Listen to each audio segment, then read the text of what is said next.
So it was basically, the calming down after the fight. So we see Sarah, she's meeting up with her ex, with her daughter at a playground. And, she's basically kind of cheating on him or cheating on Sean, basically with this ex. And, the daughter, the son's name or the ex's name is Anthony. And his daughter, or him and Sarah's daughter, have no idea that he is the father. He is a complete stranger to her. But anyway, I'm CT over the NYC Indian. Thank you for joining. This is going to be an episode about life after lockup. This is going to be brought to you from an urban, mixed Native American perspective, a secular perspective, and we're going to dive right on in. If you like the video, please go ahead and give it a thumbs up and subscribe and send it to your friends. So I'm noticing the chemistry between Anthony and Sarah. It's undeniable. I mean, the way she kind of looks at him, it's almost like he's the one that got away. And she kept saying like how they never officially broke up. It was just she got in trouble and wound up going to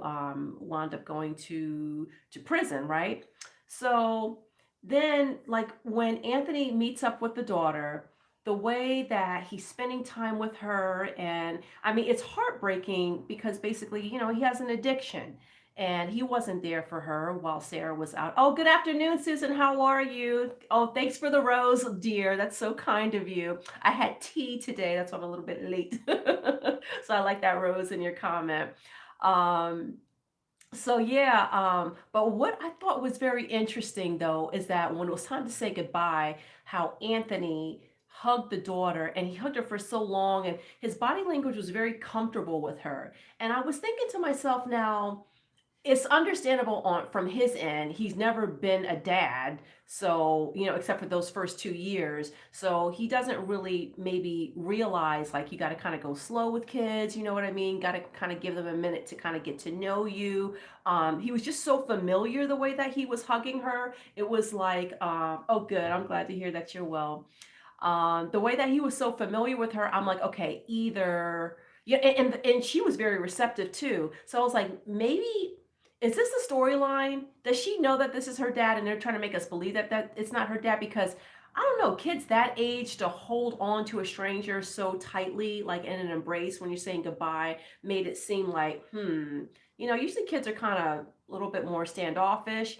But I don't know, maybe she's the kind of kid that's kind of clingy. I was that kind of kid. So I'm not saying that, it's all a lie or something. I was definitely a clingy kid, but I don't know if I would have held on quite so tight if I didn't know that that wasn't my dad. So that's why it makes me think like, are they concocting this? I don't know. Because you already saw last week how they did like when the baby's hair was like so short and then the next scene, the baby had like hair like all the way down to here. I was like, okay, there's a little bit of a time lapse here. They're trying to make us believe that it's last week, but whatever. So anyway, they part ways and they hug and everything. So now we go to Taylor and Chance. So they go to get some financial information or get some financial help. I don't know exactly who that lady was or what she was doing. But let me see. What was she there for? Oh, do you guys remember? Were they trying to get a loan with her? I don't know. All I remember is that Chance was explaining his financial situation, how much money he owes. And at first she's like, oh, that's not too bad. That's, okay, a couple of thousand here, a couple of thousand there. And then as he kept saying more and more, she was like, oh, okay, this is a little worse than I thought. Then he drops the bomb that he's been spending his time and their money in the casino. So this is not a surprise to me, having all this access to funds, with these credit cards and stuff like that, and not having enough of a good transition out of prison, taking on debt and taking on a family. That this is just, I mean, it was a recipe for disaster. And he's Mr. Nobody's going to tell me what to do. I'm just going to buy a brand new car regardless of the fact that I don't have enough income coming in to cover that. So now, Taylor, she's always annoyed with him, but this time she seemed really mad, right? And she was like, you mean to tell me you've been doing what this whole time? So now her wheels are spinning. Like, what else has he been doing? So Eris and Cameron, so they start talking about shopping for their new house. And he's like, oh, well, you know what? Don't worry. I mean, I got all this covered. And she's like, well, with what money? And here he goes again, this whole mantra about like, it's my money. Therefore, I don't have to explain anything to you about where it came from. And it's like, come on. And she's like, wait a minute, come on. I don't want the police knocking on my door. I don't want my child having to deal with that. And I'm like, well, you should have thought about that before you brought home this felon that you didn't even give it enough time. I mean, if you loved him so much, why not give him a couple of years out of prison, see how he acts, and then maybe marry him? You know what I mean? But just like taking him fresh from prison, and Kim is so irresponsible to begin with. I'm like, I don't see what she sees in him. Those tattoos are horrendous and everything. So then she lets him know that they're going to be meeting up with her friend Priscilla, right? And get this, she's a correctional officer. I was like, oh my God, and the plot thickens. So I could not wait for this little introduction here, right? Oh, hey, Burgundy, how are you? Thanks for joining us, girl. How are you? I've been enjoying your videos lately, girl. You've been dropping some tea. Everybody go check out Burgundy Blues commentary. She's in the chat, everybody. Um, Let me see, who else are we going to now? So that was Eris and Cameron. So now we're with Derek. All right, okay. So this is the post fight. So his sisters are in the car. Oh, thank you, dear. Oh, I was telling Susan I had tea today. With the ladies. We had our pinkies up in the air, but that place was so small you couldn't even put your pinky up in the air. And they charged way too much money, but it was good anyway. But thank you. Thank you. That's that middle age creeping up on you, girl. You just got to do your best. Go day by day. So Derek, his sisters are in the car, and oh my God, Elizabeth, she's recovering, and poor Aubriana, because she really, listen, Aubriana got whooped. It was just that was hard for me to watch the way the Monique's younger sister kept going at her. I mean, especially when you see somebody get hit in the head, it's very, it just gets to me. I don't, because like what that does physically to a person, like, oh my God, does she have a concussion, or like, it's dangerous. I just don't like to see it. But yeah, but of course they were being a little dramatic with it. I mean, not to say that they weren't, within their rights, but they like to play it up for the cameras. Derek's sisters, right? They were like, oh my nail, oh hey Lee, how are you, darling? Good to see you. Thank you for joining us. All right, we got the whole crew in here today. This is this state on. Oh yeah. Oh, you talking about? Are you talking about her wig though, Burgundy? Well, that it almost came off, but yeah, she managed to keep that on there. And now what I couldn't understand is because there was a scene where Derek was protecting Aubriana, and it looked like he was taking the Monique's sister's hair and snatching her wig off, but when I froze it and because I couldn't go slow motion, it looked to me like he was trying to, because if you just play it, regular, it looks like he was trying to go for the younger sister's wig, but I feel like he was doing some kind of blocking method. But I don't know. Do you guys think would he go for her wig? I don't know. It was a wigathon. That was absolute complete chaos and madness. Okay. So anyway, now, and Derek is, he's mad at Monique, basically for approaching the car, because let's face it, even though I feel like there was blame to go all the way around, but you have to admit that even though, Aubriana and Elizabeth and all of them, they were arguing, they did get back in their car, right? And then here comes Monique with herself at the window, starting crap and stuff like that. So Derek is mad at Monique because she was the one that kind of re-instigated, you know what I mean? At the end of the day, Derek should not have had these families together to begin with, because it's obvious they just don't get along. I mean, come on. It's a recipe for disaster. Monique as well. They're ultimately responsible, but everybody can take a little bit of blame in this. And he's arguing with his sister that he's disappointed, like, you guys are putting me at risk.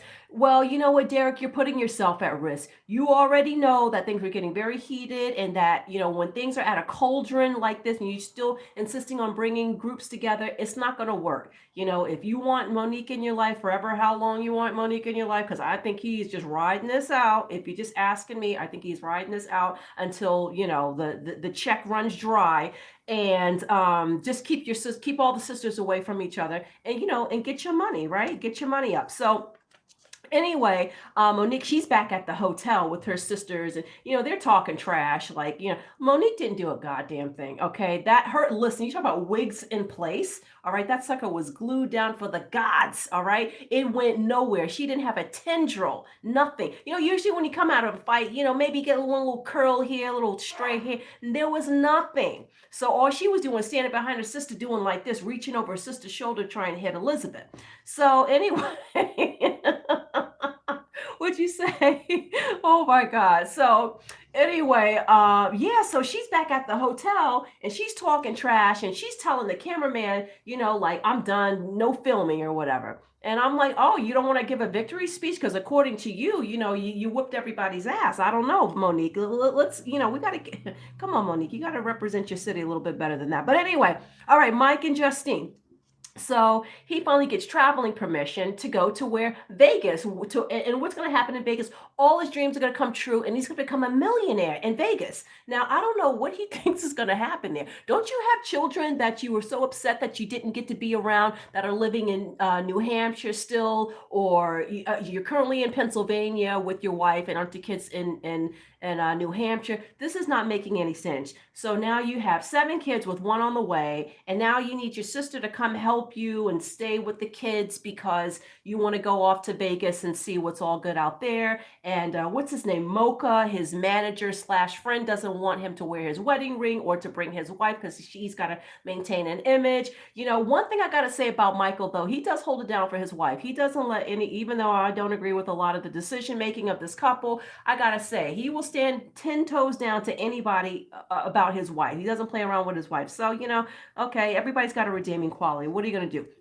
So now we get back to Sarah, right? So Sarah goes home and she tells her daughter to not tell Sean about the meeting with Anthony. And, Sean's like, oh, got this whole little hot tub scene set up in the living room. And she's like, I had, a whole dominatrix set up last week. And now all of a sudden you want to bring, your little hot tub jacuzzi action coming to America scene in my living room. I don't think so. I'm tired. And as you don't know, I'm cheating on you.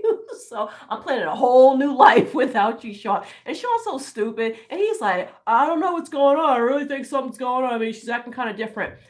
Okay, now that's why I know production's playing with us. Because Sean does not look like he could actually put 2 and 2 together. Like, I just don't think he could intuit that something was going on with her. I think he could be like, oh, she's just getting on my nerves more lately, or she's ignoring me more lately. But I don't think that he really has the marbles. I'm sorry, I don't know what's up with Sean with teaching her daughter to lie. Well, I mean, that's not, she's like, don't tell daddy, or you're not, no, don't tell your stepdaddy about daddy. Shh. Life lessons, life lessons. So Justine and Michael, so his sister comes over with her wife, and I really like them as a couple. Now I wish I could hear more from Annie's wife, because I mean they're just an interesting couple. Annie is one of my favorites. Would you say, Burgundy? I'm getting ready for work and had to stop coming to America. Well, listen, girl, I understand if you got to get ready. We will be here next Saturday. You can join us. Feel free. This is not going to be a very long live because I do have to go pick up my child. Yes, we educate on Saturdays because I'm trying to keep him on the right path. All right. But yeah, so I want to see more about Annie and her wife. I'm kind of interested in their storyline. Is it just me? I don't know. I really like Michael's sister. There's something about, maybe it's a New York thing. I like her. I think she's so pretty. She's got good skin. I don't know. It's really, it's just arbitrary. It's ridiculous. But I just love her skin tone. It's like rich and brown. It's just pretty. Would you say? I think that the little girl knew it was her dad the way that's what I'm saying, Susan, right? Don't you think this was something set up? What child do you know at her age is going to be all clinging on to a stranger like that? Very first time somebody, I don't care how hard he plays with you and how many ring around the rosies and stuff. I feel like something was going on in the background with that. But they got to do what they got to do to give us a little bit of drama. So, Annie's going to stay with the kids and help. Annie and her wife are going to stay and watch the kids and everything. And so Michael decides he wants to get her, he wants to not have Justine feel robbed of her experience and get her a really good ring or whatever to kind of, feel like she's getting a proper proposal since the first one was behind bars. I understand that. I feel like Michael, his heart is in the right place. It really is, but I just don't think his brain is in the right place. Where are you getting this money? So he's pulling out this cash at the jewelry store because he's got Annie coming with him as a surprise. And, he's pulling out this cash. He's counting this cash. And I'm like, all right, listen, Are the AliExpress shoes selling like that? Because, I mean, maybe they are. But honey, when I saw on Reddit, people are cruel on Reddit when they showed this picture of these shoes that Michael had, and just the way they were laced real tight and they look real narrow and long, and the toe was real round. It looked like a clown shoe, and I was like, I don't want to be one of these people up here clowning him for trying to actually make a legitimate hustle. Who cares if those shoes come from China? If somebody wants to pay $1,000 for them, that's on them. You know, he is trying, but I'm also need you to fill out some job applications in the meanwhile, right? Because I don't know that this is going to be very lucrative in the long run. So anyway, so Eris meets up with her friend, and her friend meets Cam, and of course, she's skeptical, and she's asking him all these different questions, and he's like, "I don't care about her being no CEO. That's not the kind of person that I need to report to. I need to only report to my wife. Who cares about her?" But again, that's his mentality, right? He's not even on a trajectory of like, okay, I'm gonna get this together. Here's my plan, and I realize that society's gonna view me a certain way, so if I want to be accepted back into society, I maybe need to kind of move in a way and have a mentality in a way that would make people think that I'm serious. But that's Cam we're talking about, so that's obviously a fantasy. So then yeah, Michael buys the ring and everything. We already talked about that. Okay, so Chance, this is the last scene. So Chance is in the shower. Taylor decides, you know what? If he's going to that casino, who knows what else he's doing. So she decides to run his phone. She goes over, she has the passcode, she runs his phone, finds some pictures, text messages, and everything. She was like, what the hell is going on? Oh my God, I can't believe this. I let this motherfucker for my credit. Oh my God. She's really upset. So then she takes his clothes. Well, first she goes to the door and tells him he's an asshole, closes the door, goes and gets all of his shit, takes it outside, and does a straight up Angela Bassett waiting to exhale when she does that little, she flicks the finger like that and lights his stuff on fire. He's all upset and listen, he has the nerve. He's like, that's not true. He's denying it. He has the nerve to tell her, you're sleeping in the garage tonight. I said, what? Sleep? What? Sleeping where? This woman has been paying this mortgage. She doesn't rent that home. From what I understand, she owns that home. You are running her credit into the ground, and you're going to tell her that she's going to sleep in the garage. See, that's what it is. He likes to tell people that they're going to sleep in the garage because that's what he did to the sister, because that she's gone too, right? So we'll see next week what's going to happen with these folks. I am more interested, I'm sorry, in my breakout stories. Oh, I didn't even mention Blaine and what's her name and Lindsay. I mean, they were a little bit boring. He meets the dad. He definitely looks like his father, but he's telling his dad, well, I'm gonna make sure, I'm gonna go ahead and make sure she knows everything. I'm serious about everything. I'm gonna get everything together. I'm gonna go ahead and do it, and she ain't even gonna know it. She ain't gonna see it coming. I'm just gonna be out of jail. And I'm like, all right, we'll see what happens with that, with this house arrest, and how she's gonna be upset that she didn't know that he chose the house arrest. She was saying that she was actually thinking about marriage, but now she doesn't know she wants to get married to him. Lindsay, I'm a little exhausted. Beautiful girl, but I mean, storyline is a little bit of a snooze fest. But anyway, listen, guys, I gotta get going. You know me, I sit here and I chat a little bit longer, but I just don't have any time today. I'm sorry, but I'm so glad everybody joined in. I'm very glad to see your faces. Thank you for coming here, and thank you to all the new people, and thank you to the returning people. I appreciate your time. You guys stay safe, take care, and I will see you on Thursday for Married at First Sight, and I'll see you Monday for 90 Day Fiance the other way, and I will see you Thursday for Married at First Sight, and then again on Saturday for Felon Friday. Hello. So, all right, guys, have a good weekend. See you later. Bye, Susan. Bye, Lee. Bye, Burgundy. Take care, everybody. See ya. Che pisa la cho.